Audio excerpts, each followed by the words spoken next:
Senior सूबाई वजीर शरजील इनाम मेमन की प्रेस कॉन्फ्रेंस। शरजील मेमन ने कहा कि ट्रैफिक चालान सिस्टम पर बाज़ सियासी जमातें बिला वजह तनकीद कर रही हैं, मगर उसके बाद शहर में वाज़ेह बेहतरी देखने में आई है। इनके मुताबिक ऐसे इकदाम वक्ती तौर पर तकलीफ दे ज़रूर होते हैं, मगर इनसे कीमती जानें बचाई जा सकती हैं। उन्होंने कहा कि लोग ट्रैफिक कवानीन की पासदारी नहीं करते और इस गफलत से हादसात में जानें ज़ाया होती हैं।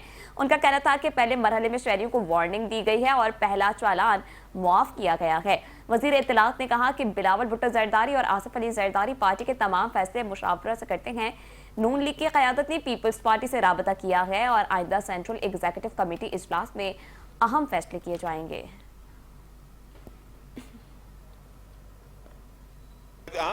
कि हमने कहा कि सारी तरामीम जो है वो सेंट्रल एग्जीक्यूटिव कमेटी की मीटिंग में पेश होंगी और उसमें ये फैसला होगा कि कौन सी तरामीम पे क्या बात करनी है। तो जो मेजॉरिटी ऑफ सीसी फैसला करेगी वही उस चीज पे आएगी। ये जब ट्रैफिक कानून हमने चेंज किए हैं, ये ट्रैफिक कानून हमने चेंज किए, तो पहले ट्रैफिक कानून मौजूद नहीं थे क्या सिंध में? मौजूद थे सिंध में। जब ट्रैफिक कानून सिंध में मौजूद थे, जब हमने देखा कि यार उस पर अभी तक मसला हल नहीं हो रहा, या 100-200 रुपए के चालान को की पेनल्टी को या पनिशमेंट को लोग इग्नोर कर रहे हैं, तो हमने उन चालान को बढ़ा किया, जिससे एक वाज़ेह फर्क आप सबने देखा। तो आपने एक चीज नोट की जिसके आपने अभी सबने अभी गवाही दी है कि जी, और बड़े लाउडली गवाही दी है कि जी उससे ट्रैफिक में कि ट्रैफिक में बेहतरी आई है। ट्रैफिक में बेहतरी आई है उस चालान के बाद।